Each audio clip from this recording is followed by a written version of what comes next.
speaker. So our organizations today are Live Inspired, Project Learn, and Francis House. Before we start, like if you go up to a certain amount to help with the depression, it stops helping as much with the sleep. For thank our sponsors for joining us today and for all that you give to make these opportunities possible for us. Today's sponsors include Westfield, Automation Tool and Die, Westfield Bank, RPM International, Sandridge Crafted Foods, Ravago, University of Akron in Medina, and Huntington National Bank. We are so grateful for your leadership in our communities and for making these kind of opportunities possible for everyone. So, since we have about an hour, we'll split this up nicely. Everybody will get about 15 minutes. And at the end, everybody will have a chance for questions and comments. Our directors and representatives that are here today, their bios will be shared in the chat so you can learn more about them as well as contact information. So let's go ahead and get started. Also want to let you know if you have any questions that you would like to present, you can send those in a private chat to Gabby in your chat. So if you have anything you'd like to ask, just throw that off to Gabby and she will be collecting those questions for us. So to start us off today, we have Kim Clouse from Live Inspired. Kim? Hi, how are you? In here today. I'm going to share my screen. Let me know if you can see that okay. Yes. Okay, yeah. Great. Thank you. Yes, I'm Kim Clouse from Live Inspired. Sorry, I skipped a slide already. And I had a garbage truck beeping earlier, so I was right with you there, of course, to start off the day. Again, I'm Kim Clouse. I am a home visitor with Live Inspired. I've been doing that for 5 years. I'm also the executive director. I started doing that about 4 years ago. And on the first screen, you can see this is our mission. We strive to glorify Jesus Christ through our mission to inspire and empower parents to be their child's first best teacher, using joyful communication and positive play to grow young minds and prepare children to thrive in school and life. Why is this important? Our visiting program is for children that are 2 and 3 years old. And if you look at this slide, by the time children are 4 years old, an under-resourced child is going to hear 30 million less words than their more affluent peers. So this is important time here. A lack of language and learning-rich home environments limits the development of children's language and literacy skills, their numeracy, social emotional skills, and everything that has to do with school readiness. Specifically in Medina County, the need, we have 11,000 people living in poverty. 51% are women with children. And this next stat is the one that always gets me, is only 18% of economically disadvantaged children enter the classroom for kindergarten ready to learn. So that's 18% that are ready, 82% are not ready. So that's why our program is so important and vital and why I'm so passionate about it. And children who enter school this far behind are likely to remain behind and are more likely than their ready peers to drop out. And how are we meeting the need? How is Live Inspired meeting the need? Here is some statistics of what we're doing in Medina County. So we have 23 families right now that we meet with. We have 9 volunteer home visitors. We're going to distribute over 575 books or educational toys this year. We're going to have over 1,050 visits by our visitors. We're going to have 528 hours spent with home visitors. And a lot of training, and we have 10 graduates scheduled for May of 2024 this year, and we're really excited about that. So that's our current reach. But what gets more exciting, we're starting our 9th year. If you look, I'm not going to read all of these to you, although I get excited about them. you look, we've impacted 75 families, but that equates to 267 program parents and children and 129 siblings. So if you see the domino effect, that's all, we're having a big impact. And we've had 43 graduates of our program, and we're going to have 10 more. And then I just like to look at the number of visits, over 4,000 visits with families. So that's what we've had as our impact since we started. And this is just one of our things that we try to, that kind of aligns us. We envision a world where every child enters school ready to succeed because every parent has the knowledge and resources to build school readiness where it starts in the home. So what's our program about? So we are a home visiting program, and we go into everyone's home in Medina County. We visit with families, and it may be mom, dad, grandparent, caregiver. There's lots of different family arrangements, but we're there to whoever the caregiver is of the family. We meet with them and the 2- and 3-year-old. Over our 2-year program, families are going to receive over 50 books and educational toys from us. They get to keep these. They are new. They're a part of a curriculum. And I will tell you, we're probably really up to 60 books and toys because we keep finding different reasons to give children books. If we can come up with a valid reason, we're going to distribute those books. So we've done, if there's a brand new sibling in the house, potty training book. We do 6 additional books over the summer between the 1st and 2nd year of our program. Last year we had a family that the child really related to nursery rhymes. So our program coordinator did all this research to determine the best book. So we have those as well. So we're just constantly trying to find more ways to get books in the hands of children. The educational toys that we have that we distribute, there's no bells or whistles, there's no push a button, there's no batteries. These are toys where children need to use their imagination, and that helps their brain grow. So that's the educational toys. If you look next so it's a 2-year program.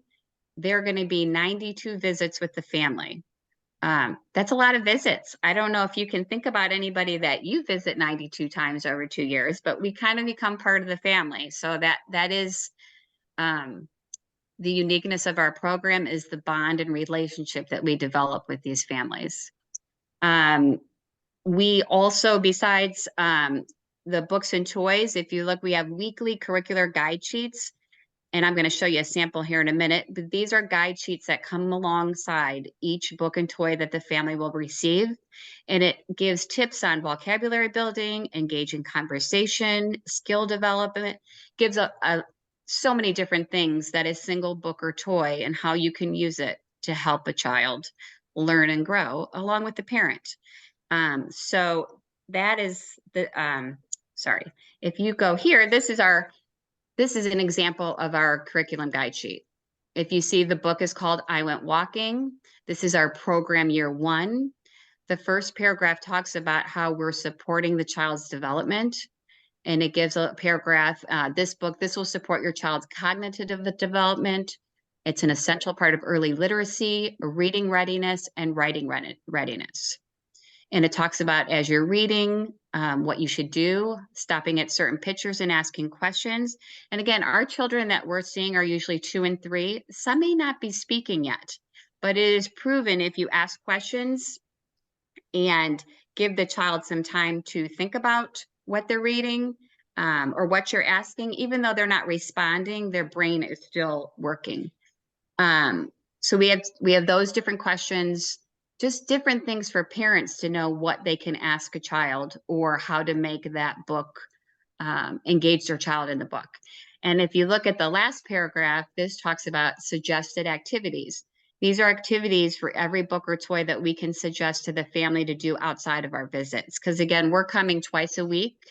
The hope is that the family is playing with that toy or that book in between or afterward. And this just gives mom or caregiver some ideas on what they can do in addition to the time that was spent with the visitor. So that kind of talks about our program specifically and what we do. So it's 92 visits. We meet twice a week. After the 2-year program, we actually have a graduation. It's probably the cutest thing you've ever seen. 2- and 3-year-olds in a graduation cap and gowns. We invite the families, they invite their family and friends, we take pictures. Every child gets a bookcase. And this year we had someone that made our bookcases and they personalized them. I mean, they were just adorable. And then every child receives, again, you guessed it, more books.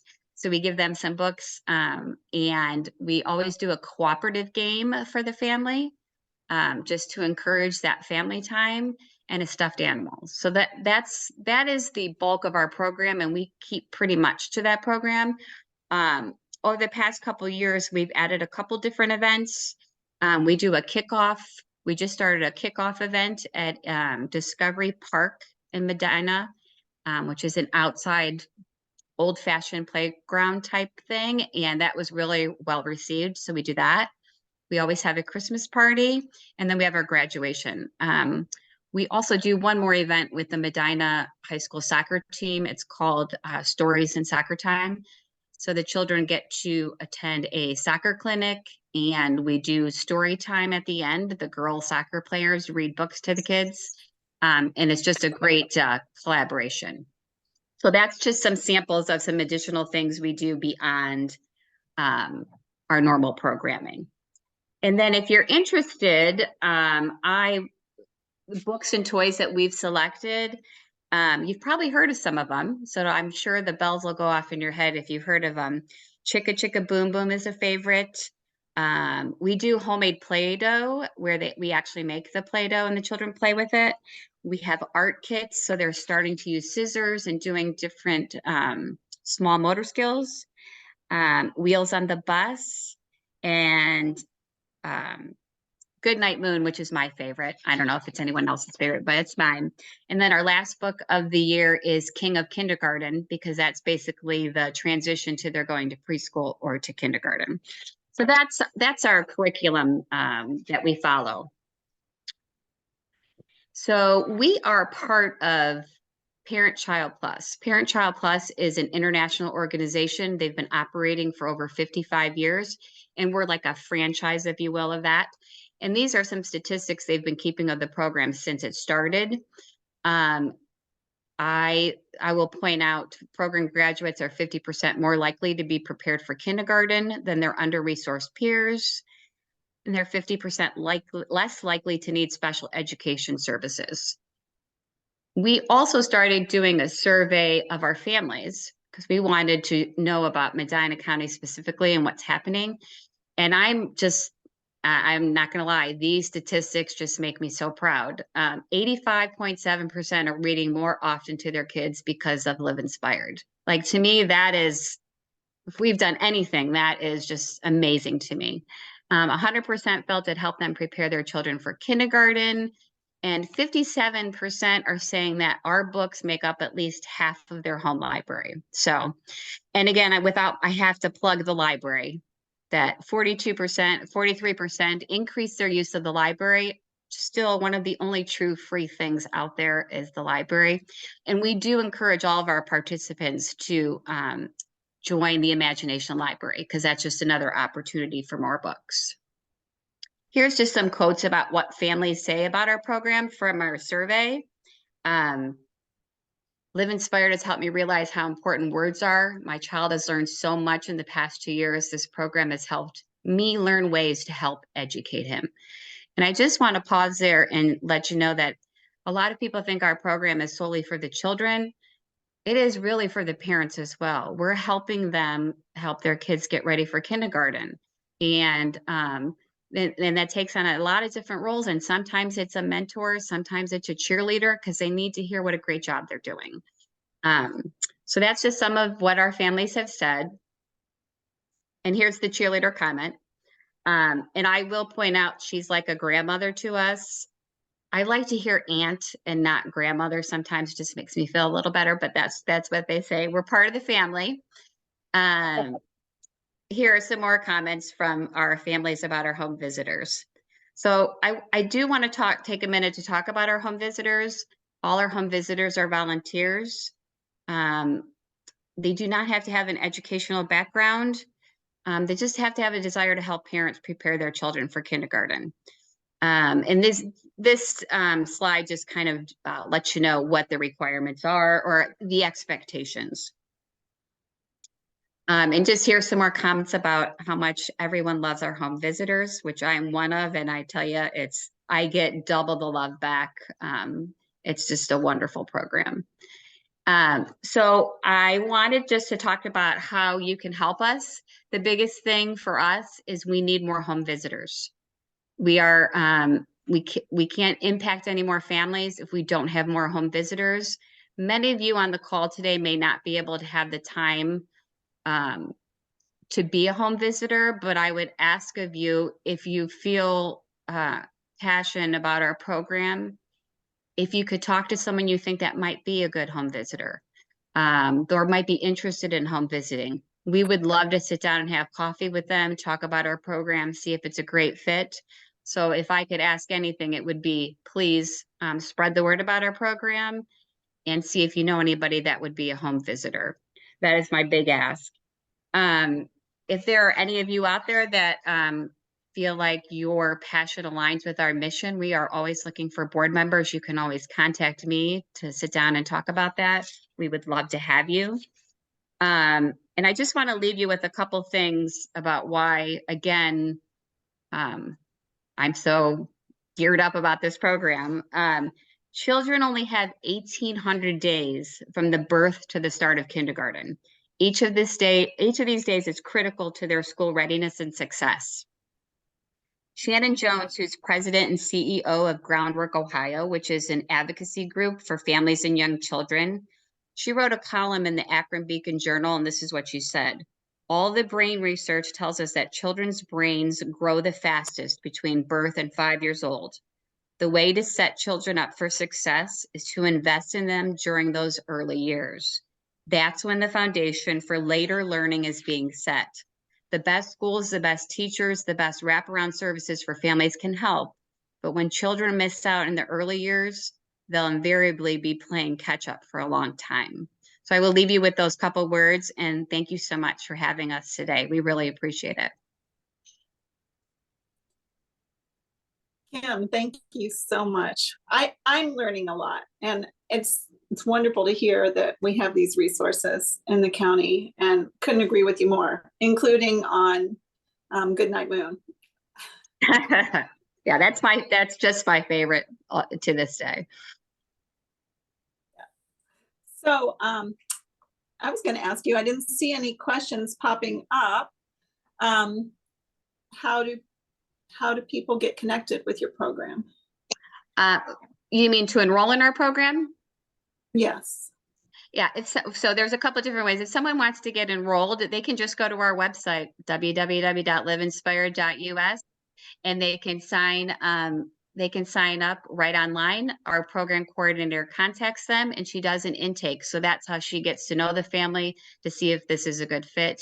We are always at different events throughout the county, spreading information about our program. We also partner with Birth Care, the Oaks, Oasis of Hope, Woven with we're all in it together, and they all provide information as well.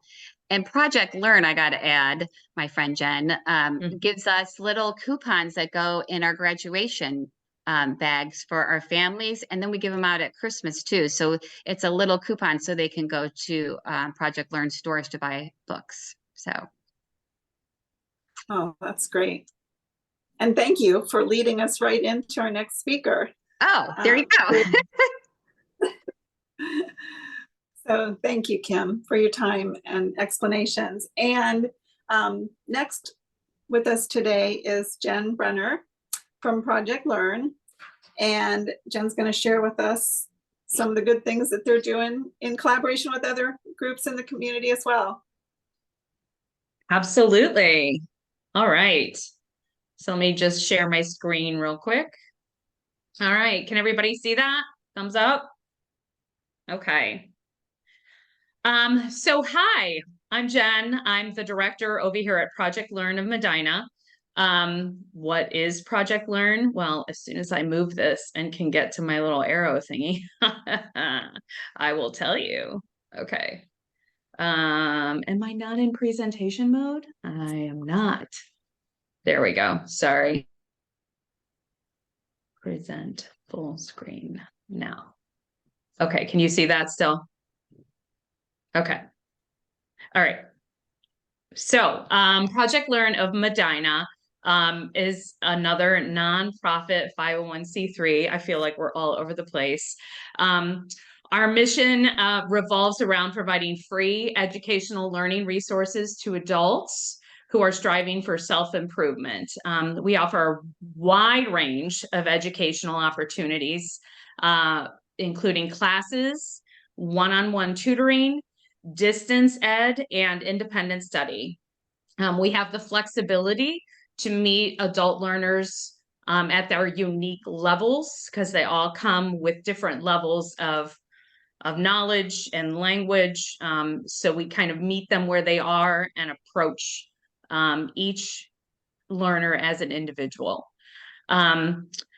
One of our biggest programs right now is our ESOL program, or English for Speakers of Other Languages. As many of you know, there's a lot of strife going on overseas right now. So we are seeing a huge influx of Ukrainian refugees, Afghan refugees, Central American refugees, pretty much all from over the globe. So we offer English language training for free to anyone who is looking to improve their language skills.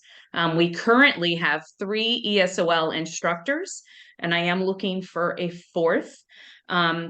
And we are teaching over 120 immigrants and refugees reading, writing, and speaking proper English. Our high school equivalency program is designed to help adults in Medina County obtain their high school credential. Many have, we see a range from, 16-year-olds who just can't deal with the high school environment anymore, all the way up to like 78, 80-year-olds who had to leave high school to go to war. So we help all of these individuals seek their educational credential and then improve their employability on the back end.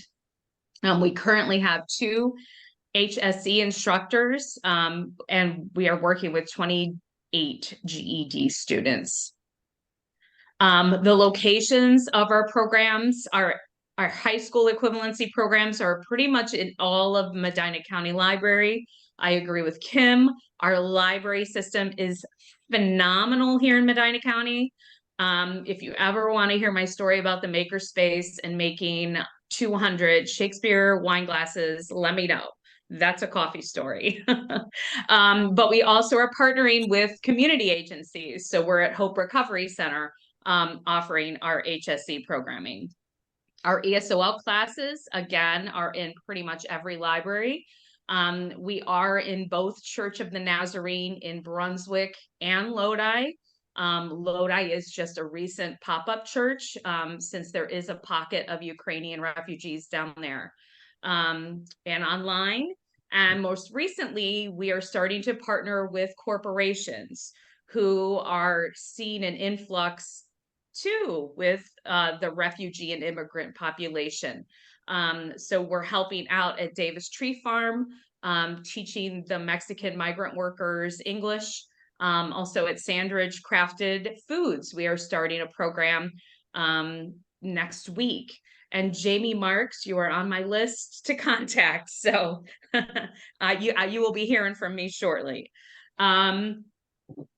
So we are very proud of these transformative partnerships with businesses in Medina County. And we're also talking with Clampco. You'll see that on my screen.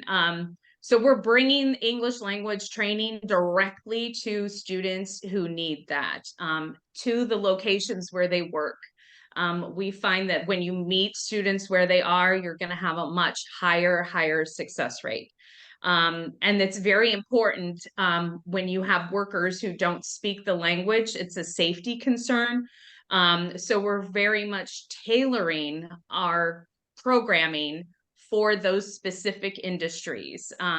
Just on the planning component we've done with Sandridge, we have a list of vocabulary words that we're going to go through. We have their safety manuals that we are going to go through, and also any training materials that they have. We are going to work with those materials in addition to our standard curriculum, so that we can provide a holistic approach to teaching our English classes to our immigrant and refugee populations. So why does this matter?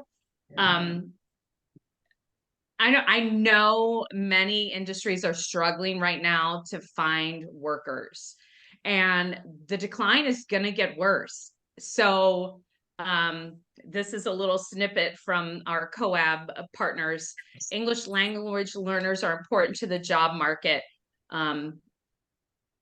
as the decline, immigrants make up for the decline in US born workforce as baby boomers retire. By 2030, it is estimated that nearly 1 in 5 US workers will be an immigrant. However, nearly 20 million adults have limited English proficiency. So Project Learn fills these gaps, and we train and educate these adults, thus increasing their English language proficiency, improving their basic skills, and helping them achieve a high school diploma or equivalency so they can contribute and join our workforce. So our funding, Project Learn originally started as just a tutoring program. For years, we were, oh, go get tutoring for Project Learn. 2 years ago, we were awarded the Ohio Department of Ed Aspire grant. And that comes with, as anyone who's dealt with a federal or government grant, that comes with a lot of strings attached. So there's only certain things we can use that money for. It does help pay our teacher's salary, which is phenomenal, because otherwise we would still continue to be just a tutoring program. This is how we are able to actually offer structured classes and provide support to those individuals seeking their high school credential or English language training. So it has significantly expanded our capacity to provide services, and we are better equipped to empower adults from all areas of life. But like most government grants, like I mentioned, we are limited with what we can spend. So we are always looking for ancillary funding, from sponsorships, from donations, and more importantly, from our bookstores. So like Kim mentioned, we partner with a lot of different agencies. I give out little book vouchers to a lot of our area nonprofits who work with children, because we do like to share the donations that we get. All of our bookstores are manned by volunteers. All of the books that come in are donations. It's very much modeled like the Habitat Restore or Goodwill or Life's Treasures. So these are all of our locations. So we're at Brunswick, just north of St. Ambrose in like the Dollar General Plaza and next to the really shady massage parlor. We're also on the square, right next to Cool Beans. If you haven't been to the Medina store, it's super cute. I highly recommend you visit. We're also in Wadsworth, in between Unwind and the brewery. So it's a perfect drink sandwich if you want to swing down to Wadsworth and pop in and visit us sometime. The Wadsworth location is really cool because it's an old bank. So the vault that is within the old bank actually houses our antique and classic books. So if you're really into antique books or you're really like skulking through old reading materials, I highly recommend you give our Wadsworth store a look-see. It's super cool. So opportunities to get involved. We have many, many, many, many, many opportunities. We're always looking for tutors. So if you have a passion for education, especially if you love math, we're always looking for math tutors. Give us a shout. We will get you in. We do a brief orientation session and kind of go through our curriculum, kind of little tips and tricks on how to engage with students. It would be a one-on-one tutor situation. You would not be teaching a class. Typically, tutors meet with their students 1 day a week for about an hour. You can certainly expand that.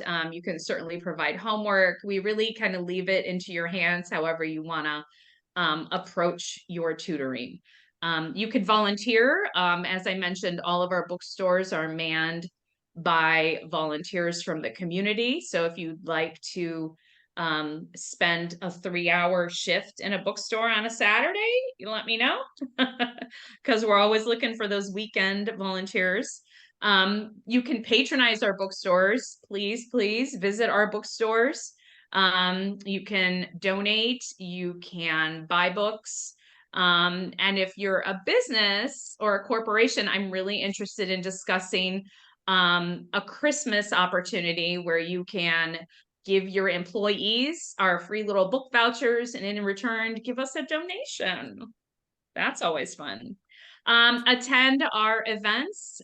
We have an annual event called Match Wits. I mentioned those fun Shakespeare glasses earlier. So this next year, our Match Wits event is on 4/24/24. So it's likely going to be an Alice in Wonderland theme, which is going to be super fun to play with palindrome and doing like a backwards day. We also have a big event coming up. It's our 40th anniversary. So I'm so excited that we've hit 40 years. That's kind of a big milestone for nonprofits. So on December 9th, we have our 40th anniversary gala. It's called a Jane Austen Victorian Christmas. And that will be at Williams on the Lake. And I've been pushing out lots of information about it. So I'm sure you've probably heard about it too much. So donations, we always accept donations. We are doing a 40 for 40 campaign. So if you'd like to give $40 for 40 years, that would be super great. And like all nonprofits, we are looking for board members. So if you have a passion for immigrants, refugees, or just adult education in general, I'd be happy to have a conversation with you and see how we can align and what you'd be interested in doing and how you would like to help us out. Again, connect with us on our socials. I push weekly and monthly specials on our social media pages. We do a lot of buy one, get one frees when we have an excess of cookbooks. So if you're a cookbook kind of gal or gentleman, feel free. Typically our BOGO sale, in fact, I think November is our buy one, get one free on cookbooks because we're coming into the cooking season. So yeah, follow us on our social medias. You can go to our website to connect with us at any time if you're interested in volunteering, or if you have students in your purview, potential students that need a high school credential or need to improve their English language proficiency. They can jump on our website and just fill out a student interest form, and then we get in touch with them and connect with them and bring them in for a brief orientation and get them off to their class. I think that's my last slide. So I am officially done. And I was quick. I talk really fast. So You did great. You hit right at the buzzer. You did awesome. okay, good. Thanks so much, Jen. Gosh, Leadership Medina, Project Learn has been around Medina County for a long time, as you just shared.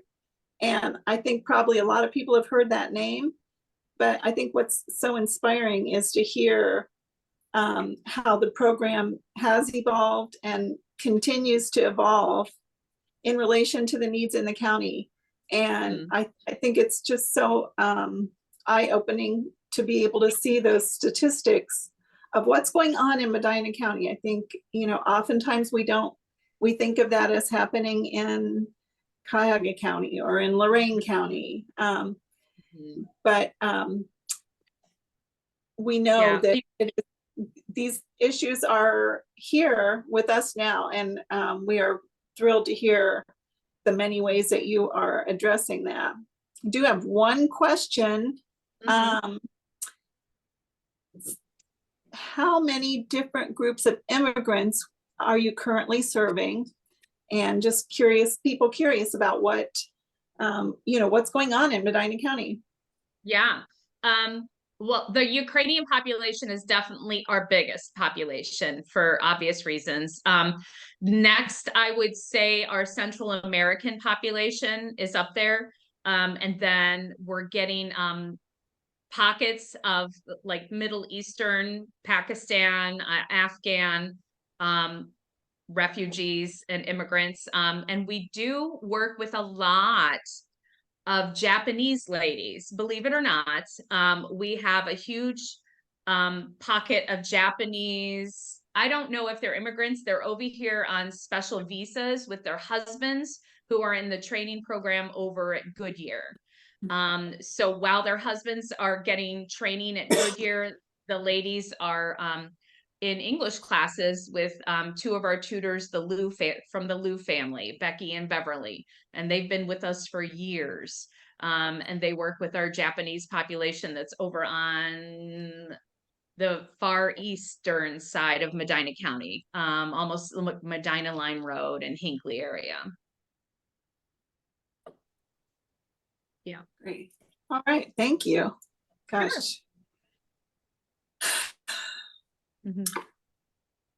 All right. I think we want to thank you for your time in doing this. I know that you've had a busy week coming up to this, and we really appreciate you taking the time to be part of this presentation. Yeah. So our third group is from Francis House in Wadsworth, and representing Francis House today is Santo Costanzo, and with him is Francis House's member steward, Bill Frejofsky.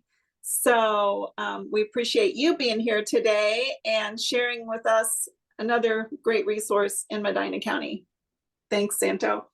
All right, Susan, thank you very much. We appreciate it. Jennifer and Gabby, thank you, and leadership of Medina County. We appreciate the time to be able to share and communicate a little bit about Francis House and what we're about and what we do. I mean, I think it goes without saying that we all have experienced, or at least know now, that addiction is pervasive in our society and our culture. So the question is, where do we go from here? What can be done about it? We know that there's a shortage of what we call transitional housing. So back in 2018, after I retired, we decided to try to start and put some additional transitional housing in, and that's how Francis House started.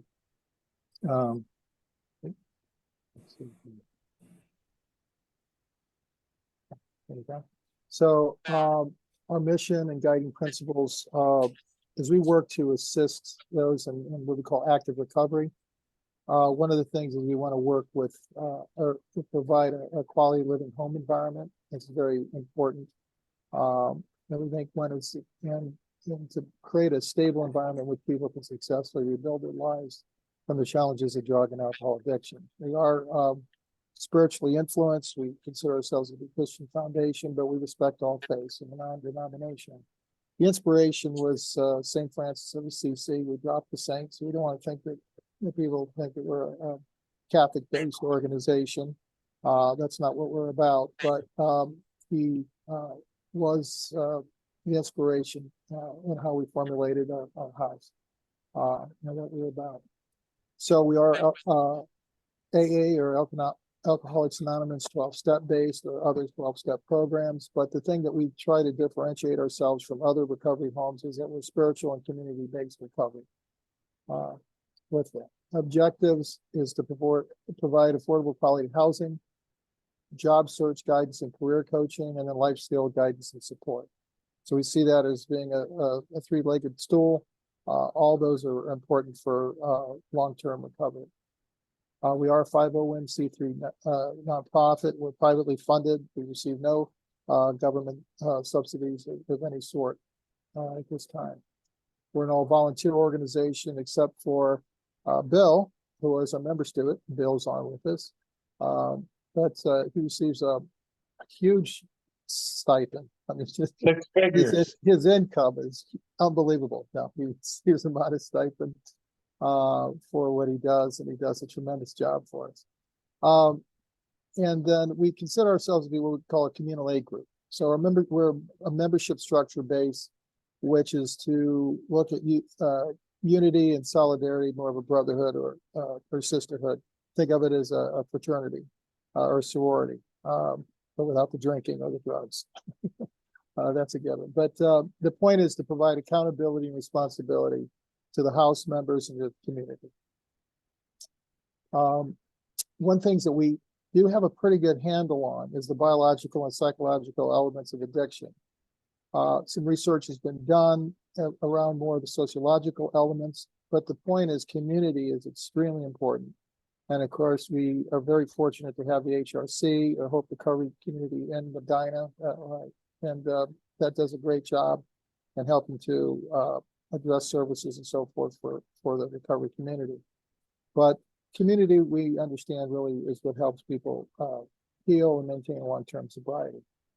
So mind, body, and spirit, when we look at guidance along those lines, we try to partner with, we have some of the local businesses, or in regards to Express is one of the temporary workplaces that we work with, and vocational specialists and success plans and financial coaching. So we do a lot around that area. They have to have, our members need to have a 12-step sponsor and a peer recovery coach. And then, of course, we look at spiritual and faith support as well.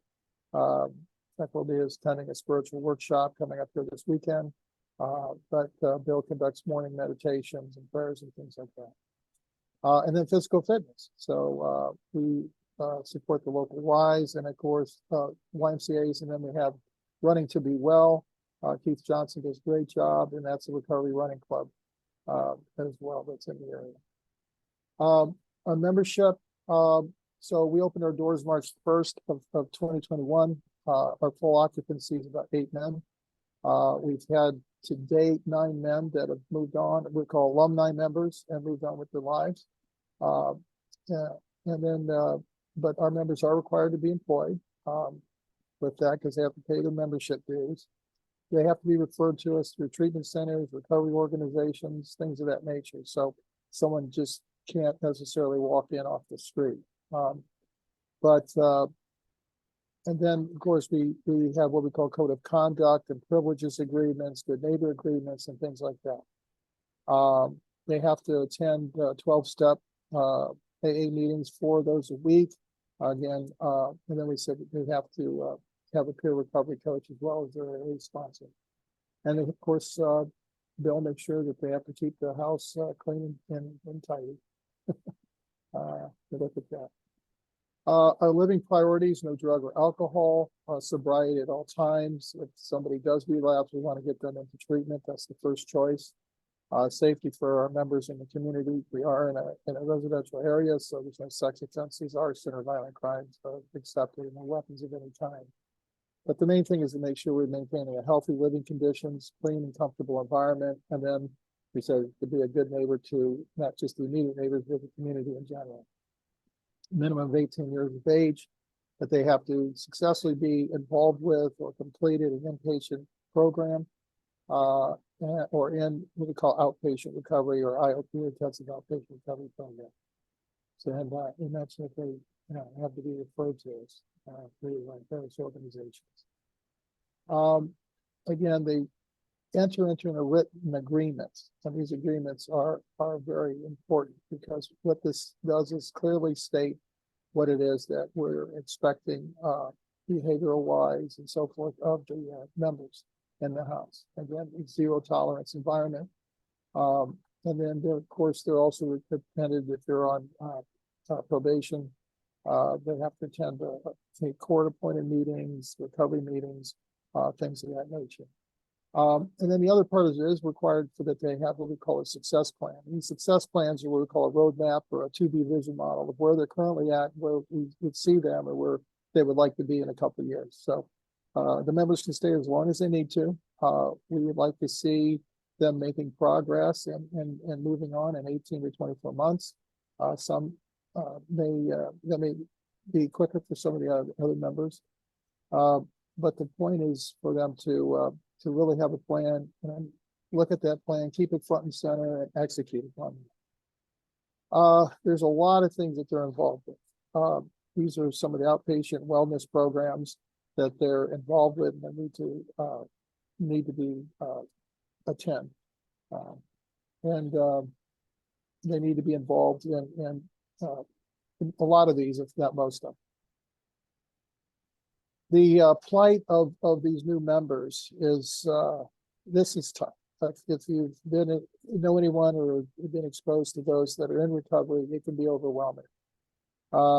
They usually come to us in a very raw, emotional, mental, and physical state. Relationships and spiritual health all needs work and attention. And compassion and love is one of the things that we try to focus on. It can be very overwhelming. They have to obviously look at work. Some of them need to get, Social Security, the state IDs, driver's license. They need to attend hearings, attend treatment programs, frequent drug screenings. Transportation is always an issue to get to and from meetings, to and from work. So that's one of the things that we can always use help with from a volunteer perspective. So they need to do a lot of things, and financially it can also be a pretty high mountain to climb regarding getting back and paying fines and fees and getting back to the point where they can get their license and insurance and getting a reliable transportation. So how the community can help with that. One is we're always looking for employment. Those employers that what we call second chance. A lot of our members do have felonies, but the point is we are looking for the opportunity for them to work and to help prove themselves and give them another opportunity to really move forward with that. Education, we can always use volunteers around financial literacy, or job skills, or yoga, meditation, anything of those particular nature to mentor and work with our members. And of course, spiritual support. This is just really acceptance and inclusion with worship activities, and again, spiritual mentorships. We had some volunteers who do one-on-one with the men, which can be effective with that as well. And then the community involvement. Part of what we ask of our members is for them to get involved with the community. We want them to reach out, not just in the recovery community. We know that's a given, but we also want them to branch out and feel comfortable with and get back into the human community, the whole community as a whole. So volunteer opportunities, we have weekly opportunities, monthly. There's periodic for events. We did a fundraiser, what we call a color fun run that we conducted this summer. We needed 55 to 60 volunteers for that. So that's a periodic type of event that we're always looking for that. But the main thing is really around acceptance and inclusion. But our focus, just to summarize here quickly, is our focus is really as a spiritual community-based recovery, an accountability and responsibility to the house, to the members in the community, and community relationships. That's extremely important. And then balance, the mind, body, and spirit. And then the recovery and transition model, vision modeling, being able to get back on one's feet, obviously, we say can be very, very overwhelming, very challenging. And to do that, they really need to understand what are the steps. As the old story goes, how do you eat an elephant? One bite at a time. That's kind of what what they're confronted with. And then what we call essential community support, acceptance and inclusion. Sometimes I compare the people that are struggling with addiction as modern day lepers in regards to how a lot of people may view them. And that is, I mean, of course, that's not an accurate representation of these folks. But to beat the stigma and that, it really, and we tell one of the things that we do promote is our motto at the house is that with the trick of the law is trust, respect, and care. In any relationship that you have with your employer, your family members, friends, the community at large, it requires trust, respect, and care. Those are the three things that any relationship is required. That's nurturing and helpful. So I think with that, I tried to run through that as quickly as I could. And that's how we can be in contact. There's our phone numbers. If you want to learn more about us, we have our website has a lot of information, francishouserecovery.org. There's my text and Bill's text there as well. Bill, you've been very quiet and I appreciate that. You let me run through it. What would you like to say? Is there any closing remarks? Well, I mean, you went through everything pretty closely. I mean, I'm on my mission here is to prepare people as much as I can for the outside world, because as you pointed out very well, it's like really difficult to, can you guys hear me? Can you hear me? Okay. Mm-hmm. I didn't know if I was on mute or what. I'm yapping away over here. But my job is to make sure for the time they have here that they're prepared for everything. You know, I mean, it's pretty commonplace for almost any adult to have a car and a job and a place to live, and like all that's maybe not taken for granted, but it certainly is pretty typical. These guys have nothing, absolutely nothing. And we provide them with Marion's Closet over here in Wadsworth, which is a great place to get clothes, and Fish helps us out a lot with, you know, getting them started, getting a couple dollars for whatever they need, you know, tools or whatever for their job. And everything starts on the ground floor. And I really take it seriously that I had not really been I've been battling with addiction all my life, over 60 years. And I had 4 years last week, and I cherish that like nothing else, you know, because it is a gift and it's something that's really hard to get to and something that's really important to be able to keep doing, and you have to keep expanding. But my focus here is to help people as much as we can, and to which I'm with Santo and I totally agree on all these things that you guys just heard. But the important thing is we give everyone the tools they need. Now, whether they go through with it or they do well, and then when they leave here, we've had several people leave here and do real well, you know, and they're generally in contact with us and stuff. As you guys know, it takes a village to help anybody that's impaired. I mean, in any way, health, physically, whatever. But this is a special thing. You compared it to a severe illness, and it really is. You know, it's obviously documented by the medical society. But I feel like we do the best we can, you know, with what we have. This is a beautiful house. We keep it immaculate. And these guys know if they're not up by 8, if they're not sitting in the chair by 8 o'clock in the morning, they're going to be in trouble. I mean, some of it is tough love. Some of it is direction. You know, we have to do that. You know, we have curfews, we have things they have to do.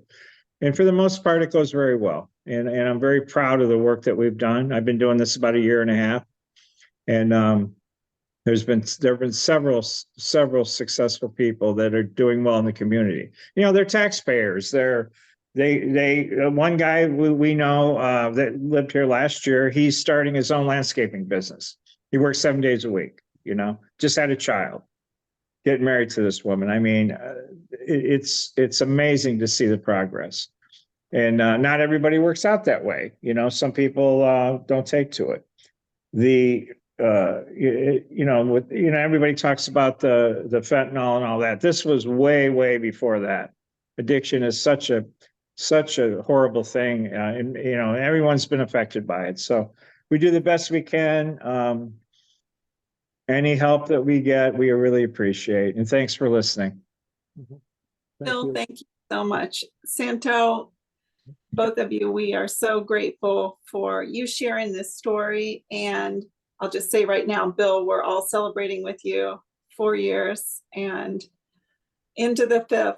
So thank you for sharing your stories. And no doubt this is another need that every community shares. And we are so fortunate to have these kind of resources that you're now learning about, that you can tell people about in our community. In our last couple of minutes here, I think Jennifer's going to launch an evaluation poll. We are so grateful that you've joined us here, and you look at how many people are here today, almost 50 registered, and how many stories will be shared by those 50 people. And we'd just like to hear your thoughts on today's presentation. And while you are doing that, I will just say that when I joined leadership well over 20 years ago, one of the best surprises I discovered was that being part of leadership, even though I'd been lived in the community for many years and was very involved, I still was learning so much about the county. And I hope that that's what you found today. I remember coming home from my first day in my first class day for leadership, and I felt like a kindergartner. I was telling my family, guess what we did today? Guess where we went today? And I think I feel the same after today.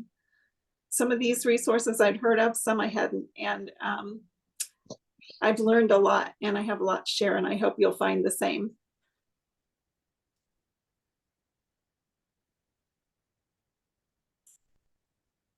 So I'm going to fill out my survey.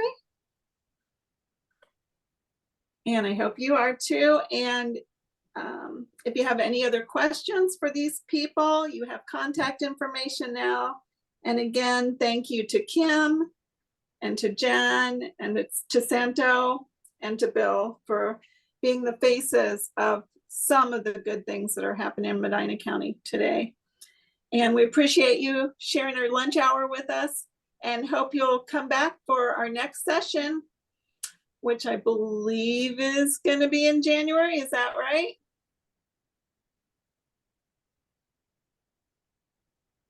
Yes, the next one's in January.